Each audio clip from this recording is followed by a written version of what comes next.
Hopeless Raider here, and I got a discussion video and somewhat of a mini review about a game that I saw on the Steam, I guess it was called the Steam Fest, and it wasn't really one I was quite interested in. It's not my cup of tea, and the game is called My Femboy Roommate, which is an adult dating sim. I was watching a streamer and they kind of brought it up and they were joking around about it, but someone in the discussions was saying that it was being delayed, and like I said, it's not really my thing, but for some reason I just got curious about what's the deal with it. Why is it being delayed? So I did some investigation. I went to the game's Discord, and it was pending review. Even though it was supposed to be coming out like in a few days, it still hadn't been looked at on Steam's end. Which was like, okay, that's kind of cutting it close there. So the game creator delayed it until after the review was done. Well, a little bit later, it got reviewed and banned off of Steam for saying that the character, Robin, looked underage. While they do look young, they don't look underage to me. I guess games demos don't get review because there's nothing in the full game that's any much different from, I mean, the character looks exactly the same from the demo and the full release.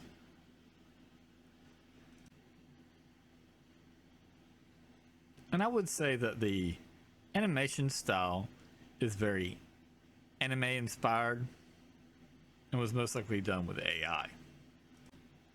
Now that's an assumption.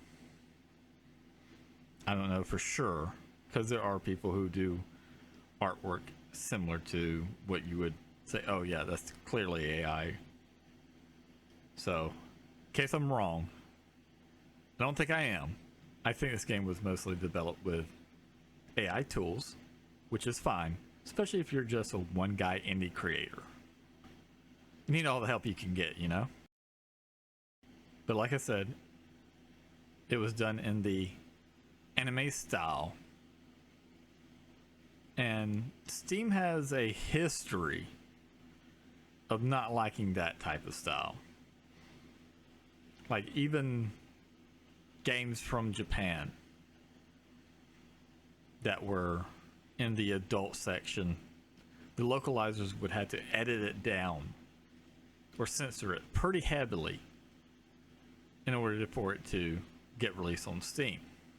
Because for some reason Steam does not really like the anime style very well, because they think that despite the character and the settings, they still see them as underage or childlike, really.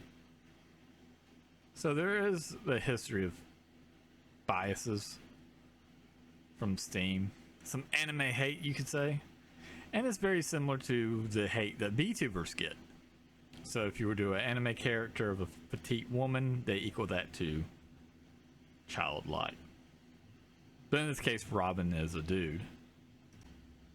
But I think it has more to do with the art style than anything.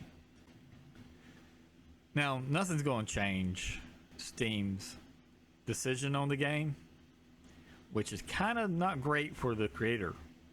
You kind of need Steam in order for a game to succeed, even if you do have access to other platforms. Steam is the number one for PC. It can make you or break you. Even though this game isn't really something that I'm interested in, I don't like it when indie creators kind of get the legs cut out from underneath them. So I'm here to bring a little bit of awareness to it. And even though I'm not cultured in the way that the cultured individuals who would love this game. I did do a review on it. Didn't take long. Luckily, it's a short game, but here's my take on it. The player character is a indie game developer who works from home, not really making a whole lot of money, and needs a roommate. So after going through a few people, finds Robin, and that's how the game starts. Robin moves in. The game is basically from there, the player character getting to know Robin, being attracted to him, fantasizing about him, and then at the end getting in a relationship with him. The gameplay is very similar to those dating sims that I remember that were on like Newgrounds, that were Flash games years ago. You have a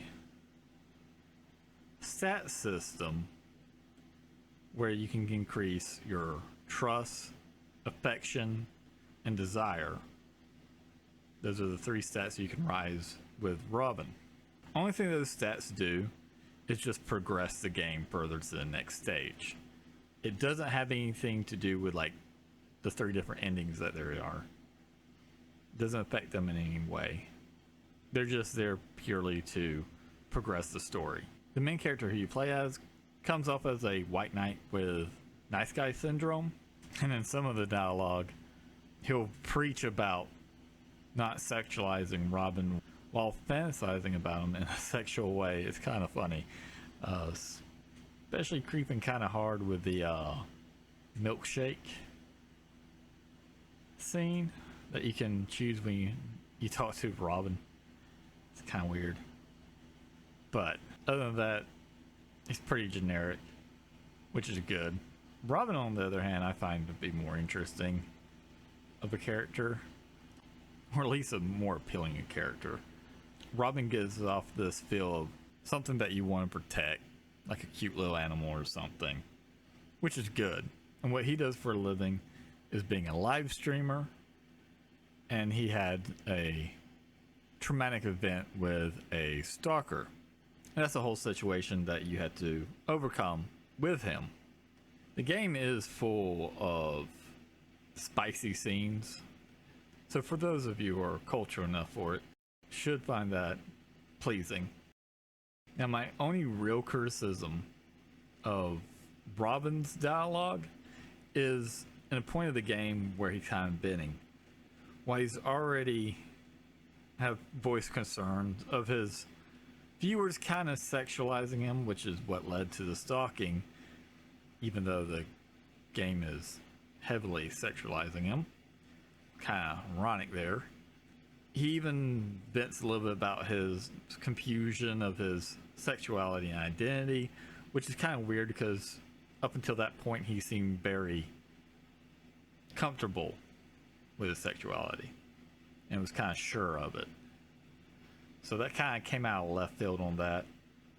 It's almost contradictory, and it's something that if I was writing, I probably would have changed or left out or added a little bit more of a romantic feel to it. And the other criticism I would have, gameplay wise, is that the 3 endings you get to choose right there at the end of being a jerk, a not so great ending, and the good ending.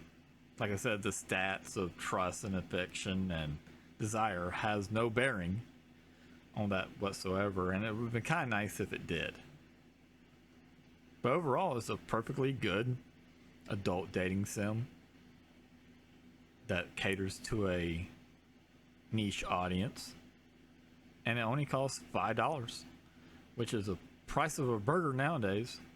You don't even get fries and a drink. But in closing, I guess I would just say that I feel bad for the creator of this game for not being able to put this game on Steam, even though to me it looks perfectly fine, and Steam has worse on there, to be honest. I mean, Baldur's Gate 3, game I love very much, allows you to have sex with a bear.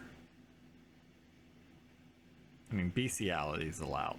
I don't know what the guidelines are there, but they're not very consistent. Since Steam is the dominating platform for PC games, especially for indie games, not being able to have your game on it is going to hurt them pretty bad in that. Even if the game is mostly made with AI tools, I mean, it's definitely worth the $5 and should have the chance to succeed. But let me know what you think about Steam and their review practices in the comment section, or if you want to talk about the game itself. Till then, see you later.